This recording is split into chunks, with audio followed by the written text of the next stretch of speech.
मैं हूं अव्वल। मौसम एक ऐसी चीज है जिससे हर इंसान का वास्ता पड़ता है, चाहे आप स्टूडेंट हो, जॉब या बिजनेस कर रहे हो या फिर रिटायर्ड हो। मौसम का जिक्र आपकी बातचीत में आ ही जाता है। आज हम देखेंगे कि मौसम के अलग अलग रूप को इंग्लिश में क्या बोलते हैं, ताकि आप इनको समझ सको और अपनी बातचीत में सही तरीके से यूज कर सको। मान लो कि आप एक गर्म इलाके में रहते हो और वीकेंड शुरू हो गया है, तो 2 दिन की छुट्टी के लिए आप किसी हिल स्टेशन जाना चाहते हो, किसी ठंडे इलाके में जाना चाहते हो। सो सैटरडे सुबह आपने गाड़ी उठाई, अपने दोस्त को लिया और निकल गए हिल स्टेशन की तरफ। आपके शहर में सूरज निकला हुआ है, धूप तेज है। इस मौसम को बोलते हैं sunny day. It is a sunny day. आज के दिन सूरज निकला हुआ है। आपने अपनी गाड़ी में से आसमान की तरफ देखा तो आसमान बिल्कुल साफ था, बादलों का नामो निशान भी नहीं था। एकदम साफ आसमान को बोलते हैं clear sky. It is a clear sky. आसमान बिल्कुल साफ है। आसमान साफ है, धूप निकली हुई है, लेकिन मीठी मीठी हवा भी चल रही है। बहुत तेज नहीं, लेकिन धीमी धीमी हवा। इस तरह की मीठी मीठी हवा को बोलते हैं ब्रीज। नाइस ब्रीज, मजेदार हवा है। अब आप गाड़ी चलाते चलाते थोड़ा आगे गए तो आसमान में हल्के फुल्के बादल भी दिखने शुरू हो गए। बादल आ जा रहे थे और बीच बीच में सूरज के दर्शन भी हो रहे थे। इस तरह के मौसम को बोलते हैं पार्टली क्लाउडी, मतलब कि थोड़े से बादल, थोड़ी सी धूप। The sky is partly cloudy. आसमान में हल्के बादल हैं। आप गाड़ी चलाते चलाते थोड़ा और आगे गए तो अब आसमान बादलों से भरना शुरू हो गया। इस तरह से भरना शुरू हो गया कि धूप बिल्कुल भी नहीं दिख रही थी। इस तरह के मौसम को बोलते हैं क्लाउडी। It is cloudy. बादल छाए हुए हैं। फिर जैसे ही पहाड़ी रास्ता शुरू हुआ, आसमान काले घने बादलों से भरने लगा। एकदम अंधेरा सा हो गया, ऐसे कि जैसे बारिश कभी भी शुरू हो सकती है। काले घने बादलों वाले मौसम को बोलते हैं overcast. It is an overcast sky. आसमान में काली घटा छाई हुई है। जैसे जैसे आप हिल स्टेशन के और करीब पहुंचे, हवाएं तेज हो गईं, आंधी शुरू हो गई, बिजली कड़कड़ाने लगी और धूल मिट्टी और सूखे पत्ते सड़कों पे खेलने लगे।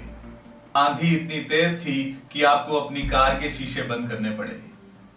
इस तरह के मौसम को बोलते हैं thunder storm. It is a thunder storm. ये तेज तरार आंधी है। फाइनली आपकी मंजिल आ गई, आपका हिल स्टेशन आ गया और आपका होटल भी आ गया। लेकिन आप गाड़ी से उतरने ही वाले थे कि एकदम तेज तरार मूसलाधार बारिश शुरू हो गई, तेज बरसात शुरू हो गई। इस तरह की तेज बरसात को बोलते हैं downpour. We are stuck in the downpour. हम तेज बारिश में फंस गए हैं। अब आप गाड़ी में बैठे हो, बारिश बहुत तेज हो रही है, आपका होटल भी सामने है।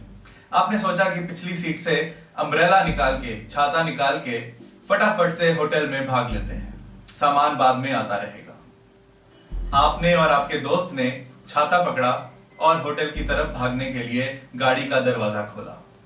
जैसे ही गाड़ी का दरवाजा खोला और आपने देखा कि ओले पड़ रहे थे। ये सिर्फ बारिश नहीं थी, ओले पड़ रहे थे। इस तरह के मौसम को बोलते हैं hello storm. It is a hello storm. ओले पड़ रहे हैं और ओलों के एक टुकड़े को बोलते हैं हेल स्टोन। आप अपने होटल में, अपने रूम में पहुंच गए, लेकिन बारिश अभी भी चल रही थी। हेल स्टॉर्म खत्म हो चुका था, ओले पड़ना बंद हो गए थे, लेकिन बारिश अभी भी चल रही थी। हाँ, लेकिन बारिश बीच बीच में रुक रही थी, बीच में फिर से शुरू हो जाती थी, फिर कुछ देर रुकती थी, फिर शुरू हो जाती थी। इस तरह की बारिश को बोलते हैं स्कैटर्ड रेन शावर्स। और अगर दिन में बौछार बार बार ना हो, सिर्फ इक्का दुक्का ही हो, तो उसको बोलते हैं आइसोलेटेड रेन शावर्स। होटल में इंतजार करते करते पूरा दिन निकल गया, लेकिन बारिश नहीं रुकी। बारिश होती थी, फिर रुकती थी, फिर होती थी। स्कैटर्ड रेन शावर्स चल रहे थे। फिर शाम को आपने देखा कि बारिश रुक गई है। आपने सोचा चलो थोड़ा घूम के आते हैं। आप अपने दोस्त के साथ होटल से निकले और आपने देखा कि अभी भी हल्की फुल्की बूंदाबांदी हो रही थी, हल्की फुल्की फुहार हो रही थी। ऐसी हल्की फुल्की फुहार को बोलते हैं ड्रिजल। It is drizzling. बूंदाबांदी हो रही है। आपने सोचा कि चलो वापस होटल पलट लेते हैं, कल सुबह निकलेंगे घूमने के लिए। अगले दिन सुबह 6, साढ़े 6 आपकी नींद खुली। आपने अपने रूम का कर्टन हटा के देखा तो बाहर बर्फबारी हो रही थी, बाहर बर्फ पड़ रही थी। बर्फ पड़ने को बोलते हैं snow. It is snowing outside. बाहर बर्फ पड़ रही है। When did it snow last year? पिछले साल बर्फ कब पड़ी थी? The kids are playing in the snow. बच्चे बर्फ में खेल रहे हैं। खिड़की से आपने देखा कि आसमान से बर्फ के हल्के फुल्के रुई जैसे कण, रुई जैसे टुकड़े गिर रहे थे। इन रुई जैसे टुकड़ों को बोलते हैं स्नोफ्लेक्स। खिड़की में खड़े खड़े आपको ख्याल आया कि ऊपर वाले की भी कैसी माया है। कहीं सैलाब यानी कि बाढ़ यानी कि फ्लड, कहीं सूखा यानी कि ड्रॉट, और यहां पे स्नो यानी कि बर्फ। कैसा लगा आपको ये लेसन? अपने लाइक्स और कमेंट्स के साथ मुझे बताइएगा। और इंटरेस्टिंग इंग्लिश लेसन्स लेके आऊंगा अपनी नेक्स्ट वीडियो में। Thank you, bye bye.